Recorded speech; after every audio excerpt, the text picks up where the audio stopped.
Hello guys, how are you? I'm Hardeep Singh. Welcome back to your own YouTube channel. IELTS updates and recent exams. For more updates related to recent IELTS exam writing test topics, listening, reading, practice test, and speaking, you got guesswork. Please, guys, participate in everyday listening and reading practice test to achieve your desired band score in your actual IELTS exam. Please hit the like and subscribe button. Press the bell icon for the upcoming notifications. Don't forget like, subscribe and share my YouTube channel and my Facebook page, IELTS updates and recent exams. Part 1. You will hear a conversation between two students. One of them is explaining to the other how to use the university library. First, look at questions 1 to 4.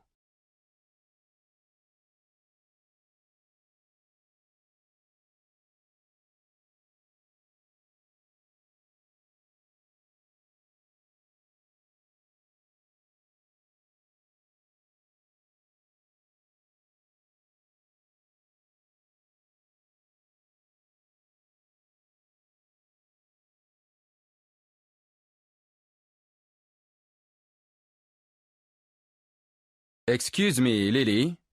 Could you help me? You know, we've got an essay to write about eating customs across the world. Yeah, we have to borrow some books, don't we? Yes, but I missed the library training. Do you think you could show me how to find the books and how to take them out? Sure, no problem. Shall I tell you about the different parts of the library first? Oh, yes. Thank you very much. Okay then, let's look at the plan of the library. Here, you can see the main door on the north side that leads into the lobby. In the middle of the building, there's a big open PC zone. The lift and stairs are on the left as you go in, and on the other side of the building, there's the library cafe. That part of the library is pretty sociable. It's a good place to study with friends. I really prefer to study alone. Is there anywhere in the library I can go? Oh, if you like studying in a quiet place, it's better to go upstairs to the silent zone. As you come out of the lift or up the stairs, you'll see a section on your right facing north, which is closed off. That's the silent zone. On the other side, facing south, are the bookshelves with all the cookbooks and... Before you hear the next part of the conversation, look at questions 5 to 10.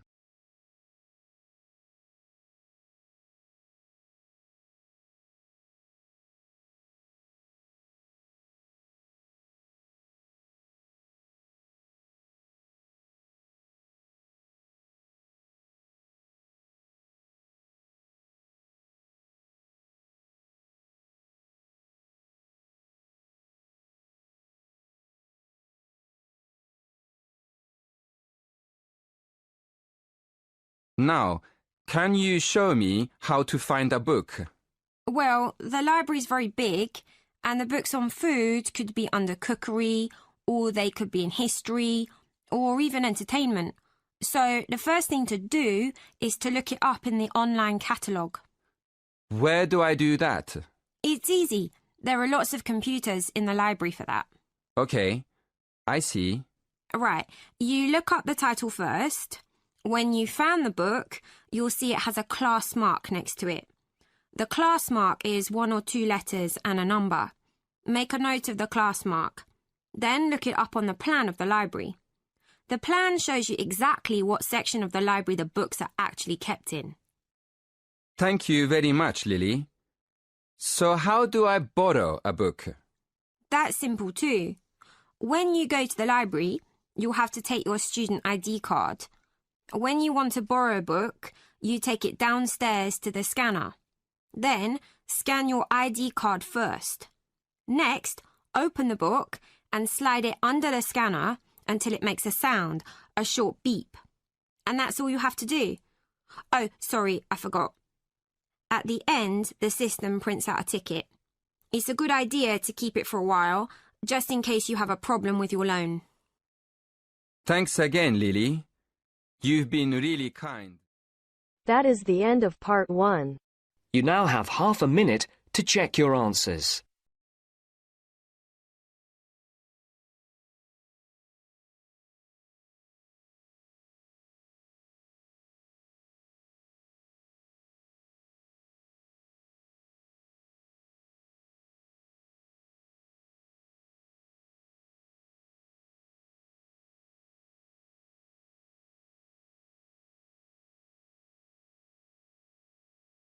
Now turns to part 2.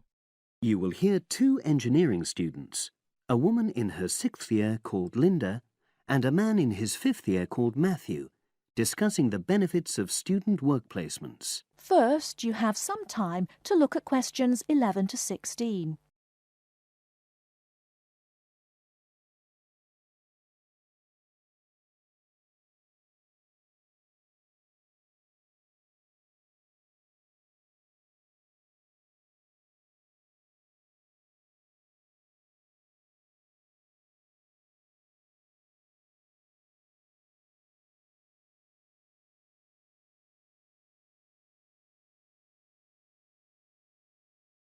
Hi, Linda. Can you spare a few minutes? Hello, Matthew. No problem. I just wanted to talk to you about temporary work placements. I've never really thought there was a good reason for doing one. I've got some savings, so I don't really need the money at the moment. But I've had an email from the university about a vacancy that looks quite interesting. You did a placement last year, didn't you? I did, yes.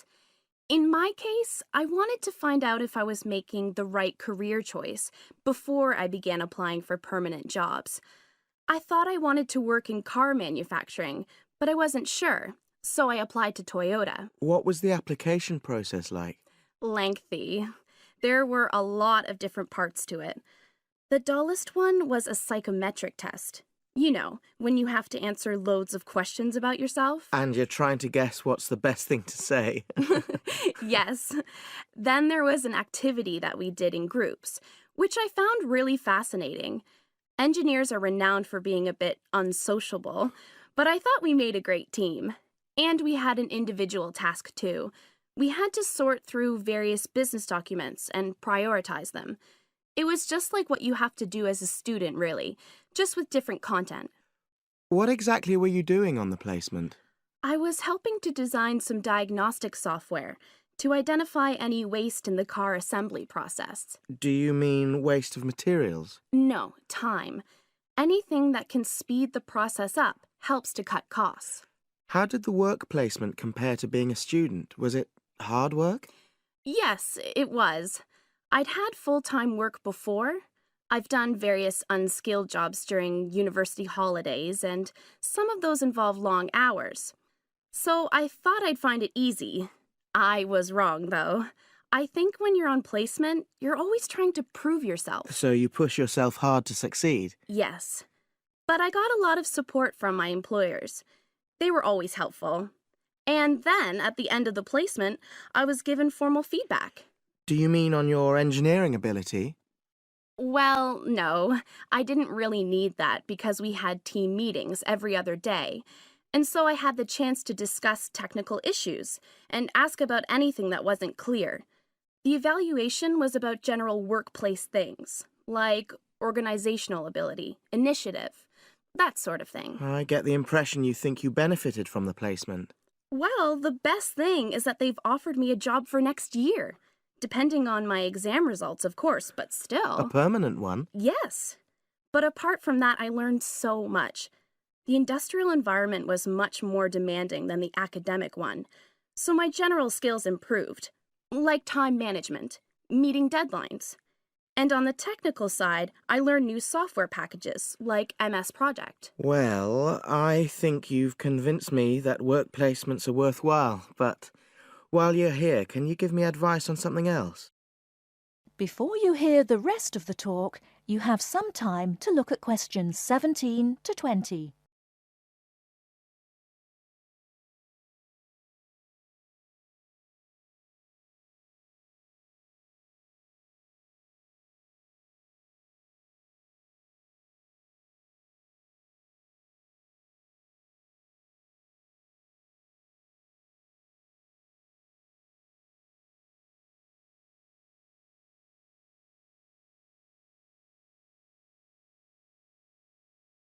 I'm about to make a start on the engineering materials module, and I've got a book list here. Can you have a quick look and tell me what you would recommend? That's if you can remember. Let's see. I do remember some of them. Yes, this one, The Science of Materials. I found the subject quite hard generally, but this book is very accessible, so it suited me. It doesn't cover everything, though. What about this one then, Materials Engineering? Oh, yes, I do remember that. But it's a bit out of date now, isn't it? Unless it's a new edition. I don't think so. But what I liked about it were the pictures. They really helped to understand the descriptions. It's useful just from that point of view. Let's see, what else? Oh, yes, that one there, Engineering Basics. I think out of all these, that's got the widest coverage. But I've looked at the contents page and it hardly mentions nanotechnology. Yes, you're right. The evolution of materials does, though. It's a recent publication, so it covers all the latest developments. It's a bit thin on the 1960s, though, and that decade was quite important. Well, it sounds as if they all complement each other in some ways. I don't suppose you can lend me... That is the end of part 2. You now have half a minute to check your answers.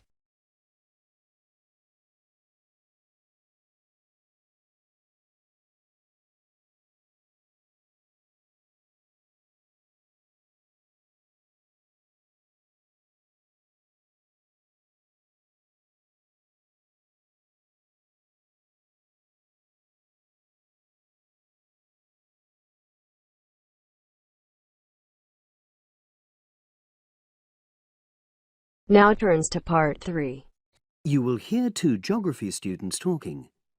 An older student, called Howard, is giving advice to a younger student, called Joanne, on writing her dissertation. First, you have some time to look at questions 21 to 24.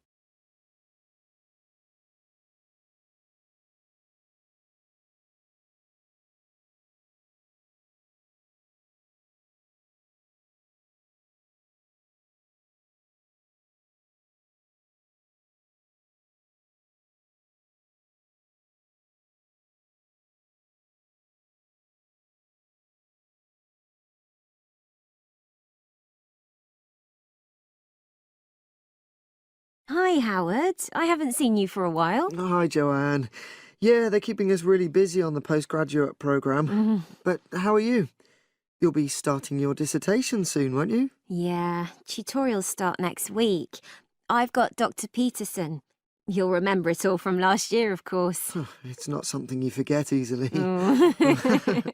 But seriously, although I didn't expect to enjoy writing my dissertation, and in fact, I didn't really find it much fun, I wouldn't have missed the experience. I found it really improved my understanding of the whole degree programme, you know, from the first year on. Right. So, what are you doing yours on? Glaciated landscapes. Although I haven't decided exactly what aspect yet. I did mine on climate systems, so I can't help you much, I'm afraid. But you'll be fine once you start your tutorials. Dr. Peterson will help you focus. I know, and he'll set me deadlines for the different stages, which is what I need. My concern is that I've got tons of material on the topic, and I won't be able to stick to the word limit, you know. I remember I had different concerns when I was doing my dissertation. Last year. Yeah, before my first tutorial, I did a lot of fairly general reading because I hadn't fixed on my topic at that stage.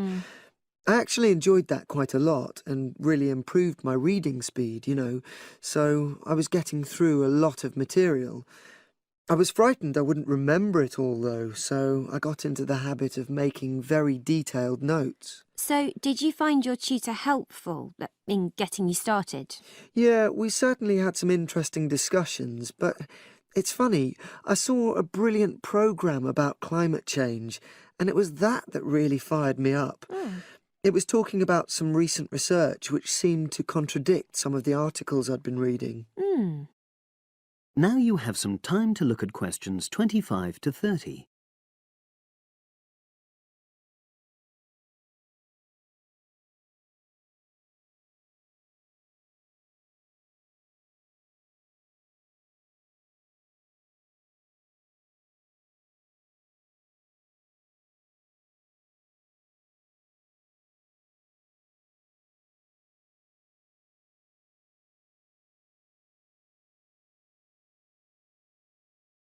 So you say your tutorials start next week? Yeah. Well, the first month's crucial. You've got to meet your tutor and decide on your focus, but don't become too dependent on him. You know, don't see him every week, only when you want to check something. Right. Once you've got the focus, you've got to get reading. It's helpful to look through the bibliographies for all the course modules relating to your topic, and get hold of any books you think you'll need. I haven't got much money. I mean, get the books from the library, far better. And I suppose I should prepare a detailed outline of the chapters? Yeah, absolutely. But don't feel you have to follow it slavishly. It's meant to be flexible. OK. Now, I'm someone who likes to get writing quickly. I can't just sit and read for a month. Not like me, then. But if that's what suits you, you know, your natural approach, then you really ought to start immediately and write the first chapter. Right. Now, Joanne, about the library, it's worthwhile getting on good terms with the staff. They aren't always helpful with undergraduates. I suppose they focus on postgrads more. Maybe. But show them you're serious about wanting to do good work. And what if I can't find what I need? Well, there's interlibrary loans. Borrowing books from other libraries, but I've heard it isn't all that reliable. You're right, but you probably won't need it anyway. Be positive. The library is likely to have most things you need. And during the dissertation writing period, you can take out 15 instead of the usual 10 books. Should I look at previous year's dissertations? You can do. But I won't know which are the good ones. The library only keeps the best, and the staff can advise you. Are they willing to do that? Oh, yeah. And I'm worried about getting journal articles from the electronic library. Well, have you tried to find any yet? No. Well, you should. It's really straightforward. That's obviously something I'll have to look into. Dr. Peterson will help. Yeah, I know I can go to him if I have any worries. Except he will be away in the second month. Ugh. It's the holidays. You should ask him what to do while he's away. Gosh, yeah. But I suppose I can get a lot of support from course mates. I know a couple of people who are thinking of doing the same topic as me. Take care. Collaboration can become dependency. I think you'd better see how that works out, what the people are like. You're probably right. About other reading, I suppose Dr. Peterson will recommend plenty of good articles to get me started. One thing I'd find out is what his attitude is to internet sources. Surely not in this day and age. I'd better get that sorted out right at the beginning. I would if I were you. And I've also got some questions about the research sections.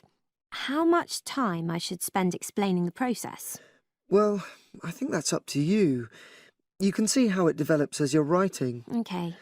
It's the same with things like time management. That's something a tutor can't really help you with. I agree. So, is there anything else you need me to go over? That is the end of part 3. You now have half a minute to check your answers.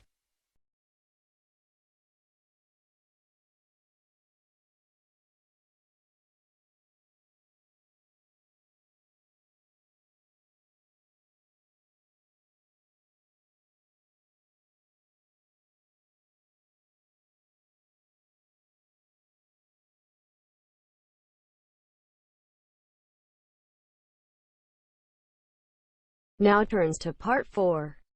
You will hear a psychology undergraduate describing the research she is currently doing on expertise in creative writing. First, you have some time to look at questions 31 to 40.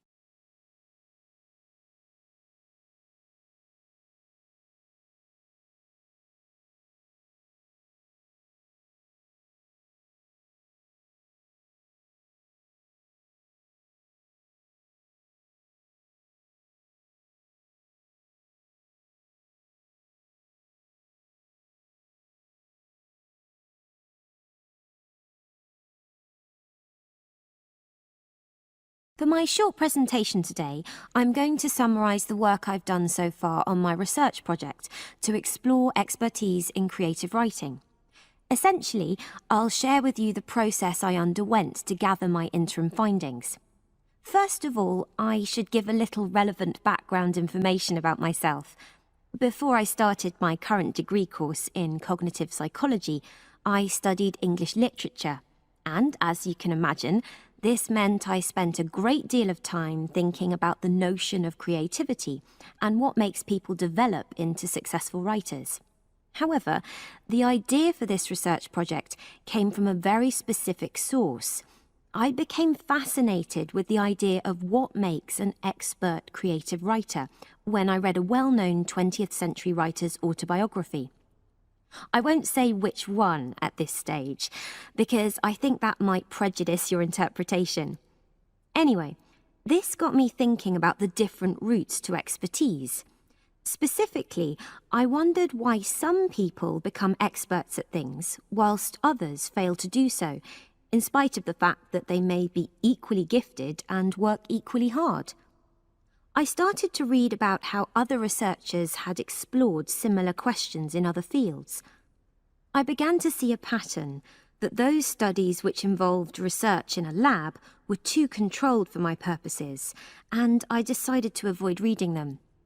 I was quite surprised to find that the clearest guidance for my topic came from investigations into what I call practical skills, such as hairdressing or waiting tables. Most of these studies tended to use a similar set of procedures, which I eventually adopted for my own project.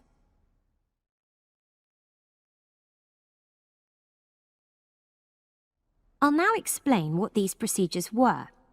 I decided to compare what inexperienced writers do with what experienced writers do.